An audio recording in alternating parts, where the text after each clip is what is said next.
ये मोती हमें समुद्र में पाए जाने वाले सीप से मिलते हैं, जो कि बहुत ही ज्यादा कीमती होते हैं। लेकिन क्या आपको पता है सीप के अंदर ये मोती कैसे पैदा होते हैं और किस चीज से बनते हैं? अगर नहीं तो चलिए जानते हैं। दरअसल दोस्तों, समय के साथ साथ एक सीप का भी आकार बढ़ना जरूरी होता है। इसीलिए सीप अपने हार्ट सेल को बनाने के लिए एक लिक्विड मटेरियल को तैयार करता है और मोती के बनने का प्रोसेस तब शुरू होता है जब कोई बाहरी सब्सटेंस सीप के अंदर घुसता है। ये बाहर से आया हुआ सब्सटेंस सीप में इरिटेशन पैदा करता है, जिस कारण सीप और ज्यादा मात्रा में उस लिक्विड मटेरियल को निकालता है, जिसकी लेयर से बाहर से आया हुआ सब्सटेंस ढक जाता है और उसके कई सालों बाद वो सब्सटेंस हमें मोती के रूप में मिलता है।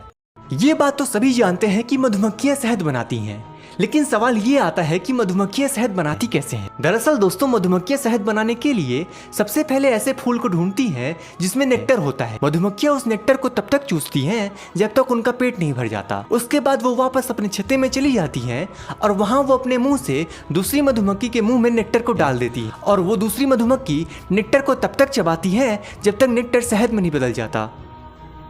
कछुए के अंडे से जब बच्चे निकलते हैं तो उन्हें कई खतरनाक मुश्किलों का सामना करना पड़ता है। दरअसल जब एक मादा कछुआ रेत में गड्ढे बनाकर उसमें अंडे देती हैं तो मादा कछुआ उन्हें रेत में ढककर वापस समुद्र में चली जाती हैं और दोबारा अपने अंडों को देखने तक नहीं आती। 60 से 70 दिन बाद बच्चे जब अंडों से बाहर निकल आते हैं, लेकिन रेत के नीचे दबे होने के कारण 60% बच्चे रेत से बाहर ही नहीं आ पाते और वहीं दबकर मर जाते हैं। इनमें से केवल 40% बच्चे ही बच पाते हैं और ये बचे हुए बच्चे समुद्र की तरफ बढ़ने लगते हैं और वहीं नजरें गड़ाए बैठा होता है आसमान का खतरनाक शिकारी बाज और गिद्ध, जो कि इन कछुओं की धीमी चाल के कारण इन्हें अपना शिकार बना लेता है। जिसके बाद केवल 20% कछुए ही बचकर समुद्र में जा पाते हैं। दोस्तों, पालतू घोड़े के खुर तो हम काट देते हैं, लेकिन क्या आपने कभी सोचा है कि जंगली घोड़े का खुर कौन काटता है?